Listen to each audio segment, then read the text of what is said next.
Morning students, welcome to the channel वी द रिपास बायोलॉजी फॉर क्लास 9। आपको याद होगा कि इसके पहले वीडियो में आपने एक कोशिकांग के बारे में पढ़ा था जिसे कहा जाता है लाइसोसोम। हम लोगों ने इस वीडियो में देखा था कि लाइसोसोम क्या होते हैं, लाइसोसोम का निर्माण कैसे होता है, इसकी संरचना क्या होती है और कोशिका के लिए यह क्या कार्य करता है। आज के इस वीडियो में हम लोग एक नए कोशिकांग के बारे में पढ़ेंगे जिसे कहा जाता है गाल्जी उपकरण या गोल्गी एपैरेटस। ठीक है, तो आइए देखते हैं ये क्या है। Golgi apparatus is a membrane bound cell organelle. ये क्या है? एक झिल्ली नुमा कोशिका अंगक है।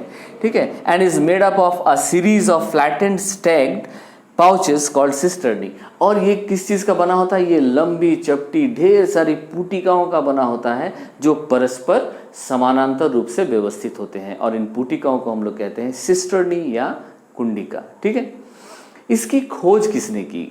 गाल्जी उपकरण को सबसे पहले कैमिलो गोल्गी, जो कि एक इटालियन फिजिशियन थे, 1898 में खोजा। दरअसल वो नर्वस सिस्टम यानी कि तंत्रिका तंत्र पर कुछ इन्वेस्टिगेशंस कर रहे थे, कुछ खोज कर रहे थे, अध्ययन कर रहे थे, और उसी क्रम में उन्होंने तंत्रिका कोशिकाओं में गाल्जी उपकरण को खोजा। ठीक है, और ये पहला कोशिका अंगक है जिसकी खोज हुई थी और इसका विस्तार से अध्ययन भी हुआ था। ठीक है, ओके, आइए इस चित्र के माध्यम से हम समझने का प्रयास करते हैं कि गाल्जी उपकरण की क्या संरचना है और ये कोशिका में कहाँ अवस्थित होता है और कोशिका के लिए क्या कार्य करता है। आप देख सकते हैं मैंने एक कोशिका का चित्र यहाँ बनाया है और जिसमें मैंने इसे यहाँ केंद्रक को दिखाया है, और केंद्रक के साथ जुड़ा हुआ जो संरचना आपको दिखाई दे रहा है ये एक मेम्ब्रेन सिस्टम है जिसको हम लोग बोलते हैं रफ एंडोप्लाज्मिक रेटिकुलम, और इसके बारे में आप पहले पढ़ चुके हैं। ठीक है, ठीक इसके सामने आप ये जो संरचना आप देख रहे हैं इसे हम लोग कहते हैं गाल्जी उपकरण या गोल्गी एपैरेटस। आप देख सकते हैं कि यहाँ चपटी पुटिकाएं ढेर सारी नजर आ रही है आपको, जो कि परस्पर क्या है? समानांतर रूप से व्यवस्थित है। ठीक है, इसे ही कहा जाता है गाल्जी उपकरण या गोल्गी एपैरेटस। अब आइए देखते हैं कि ये क्या कार्य करती है कोशिका के लिए और कैसे कार्य करती है। ठीक है, प्रमुख रूप से गाल्जी उपकरण को हम लोग कोशिका का स्रावी अंगक कहते हैं, यानी कि सेक्रेटरी ऑर्गेनल। ऐसा क्यों कहा जाता है?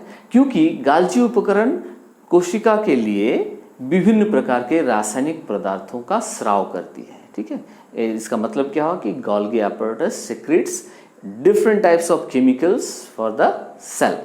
इसीलिए हम लोग इसे कहते हैं सेक्रेटरी सेल ऑर्गेनल, या फिर इसे कहा जाता है स्रावी कोशिकांग। ठीक है, किस प्रकार से ये कार्य करती है आइए देखते हैं। तो हम लोग यहाँ देख रहे हैं कि जो रफ एंडोप्लाज्मिक रेटिकुलम है, हम लोग पहले पढ़ भी चुके हैं, जो रफ एंडोप्लाज्मिक रेटिकुलम होता है यानी कि खुरदुरी अंतर्द्रवीज जालिका, उसके ऊपर राइबोसोम्स लगे हैं, उसके बाहरी सतह में राइबोसोम्स लगे हुए होते हैं, और राइबोसोम्स में क्या होता है? प्रोटीन का निर्माण होता है। यानी कि हम लोग कह सकते हैं यहाँ एंडोप्लाज्मिक रेटिकुलम के ऊपर जो राइबोसोम है उसमें प्रोटीन का निर्माण होता है, और वो निर्मित प्रोटीन क्या होता है? छोटी छोटी पुटिकाओं में बंद होकर, यानी कि जो यहाँ लिखे हम लोग ट्रांसपोर्ट वेसाइकल्स, ठीक है, छोटी छोटी परिवहन पुटिकाओं में भर करके उसे पहुंचा दिया जाता है कहाँ पर? गाल्जी उपकरण के पास।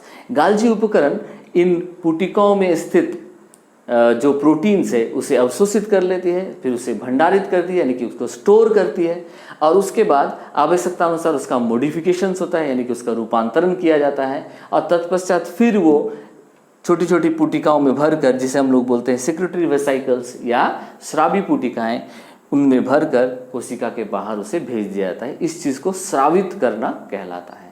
ठीक है, ये जो विधि है, जो कोशिका से बाहर हमने केमिकल्स को भेज दिया, इसे कहते हैं स्रावित करना। ठीक है, ठीक उसी प्रकार यहाँ जो आप देख रहे हैं स्मूथ एंडोप्लाज्मिक रेटिकुलम यानी कि चिकनी अंतर्द्रव्य जालिका, जो कि लिपिड का निर्माण करती है, इसके बारे में हम लोग पहले पढ़ चुके हैं।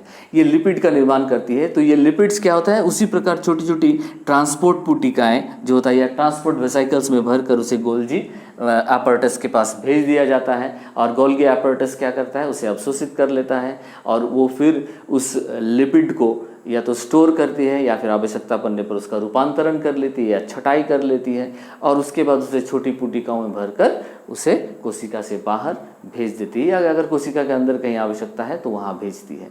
ठीक है, तो इस प्रकार हम लोगों ने क्या देखा कि गाल्जी उपकरण कुछ हद तक एक पोस्ट ऑफिस जैसा कार्य कर रही है। जैसे पोस्ट ऑफिस में क्या होता है बेसिकली, जैसे हम लोगों ने चिट्ठी लिखा और चिट्ठी पोस्ट ऑफिस के पोस्ट बॉक्स में डाल दिया। ठीक है, जैसे ही पोस्ट बॉक्स में डाला तो उसके बाद क्या होता है, वहाँ से पोस्ट ऑफिस उन चिट्ठियों को बाहर निकाल लेता है। उसके बाद एड्रेस के हिसाब से उसकी छटाई कर लिया जाता है।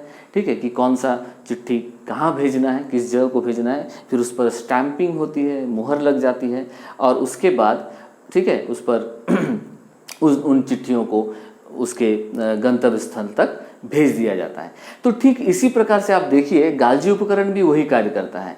ठीक है, जैसे हम लोगों ने चिट्ठी डाला तो यहाँ पर एंडोप्लाज्मिक रेटिकुलम ने प्रोटीन बना करके भेज दिया कहाँ, गाल्जी उपकरण के पास। उसने उसे अवशोषित कर लिया, ग्रहण कर लिया, फिर उसे जमा करके रखा, आवश्यकता अनुसार उसकी छटाई की, शॉर्टिंग जिसको हम लोग बोलते हैं प्रोटीन शॉर्टिंग।